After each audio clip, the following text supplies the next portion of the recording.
আসসালামু আলাইকুম। এই যে এটা মালয়েশিয়ার সার, কিভাবে মালয়েশিয়ার খেতে সার দেয় সেটাই আজকে দেখব। বাংলাদেশে তো মানে সার এক সপ্তাহ বুনিয়ে দেয়। হ্যাঁ, এক সপ্তাহ বুনিয়ে দেয়, কিন্তু মালয়েশিয়ায় ওইভাবে কোনো সার দেওয়া হয় না। মালয়েশিয়ায় এমনভাবে সার দেওয়া হয় যে প্রত্যেকটা গাছের গোড়ায় গোড়ায় যাতে সার চলে যায়। এই যে সাকিব দিচ্ছে, প্রত্যেকটা গাছের গোড়ায় গোড়ায় সার চলে যায়।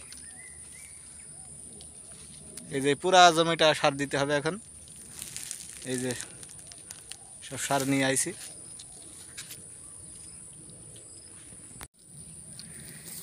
এই যে প্রত্যেকটা গাছের গোড়ায় গোড়ায় গোড়ায় গোড়ায় সার চলে যাবে। আর এটা হচ্ছে আমাদের সেই একবার লাগানো ভেন্ডি ক্ষেত। একবার লাগাইছিলাম, লাগিয়ে এই যে গাছ কাটি দিয়েছিলাম। এই যে সেই ভেন্ডি ক্ষেত অনেক সুন্দর হয়েছে, ভেন্ডি ধরছে মাশাল্লাহ। এই যে প্রত্যেকটা গাছ কাটা, একবার লাগিয়ে দুইবার ভেন্ডি হবে।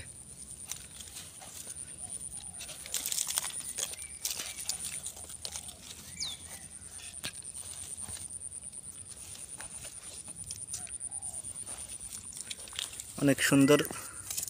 আবার গাছ হয়েছে, এই যে কড়া আইছে, ফুল আইছে, অনেক সুন্দর।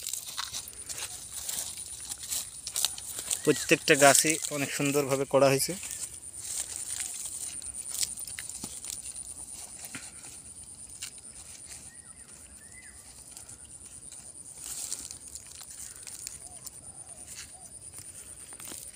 অনেক বড় জমি, এই জমিটা পুরা সব সার দিতে হবে।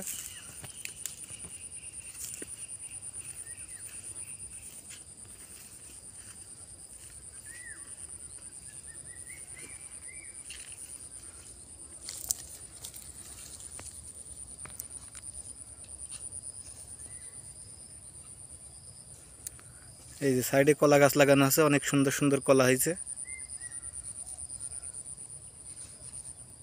প্রত্যেকটা কলা গাছে মাশাল্লাহ অনেক বড় বড় বড় বড় কলা হয়েছে।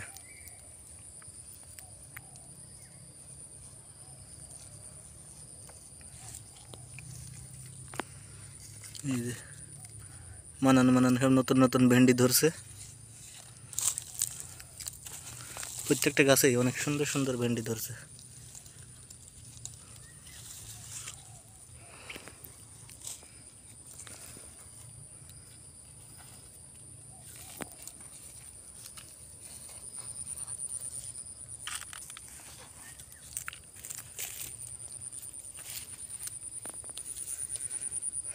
অনেক বড় জমি।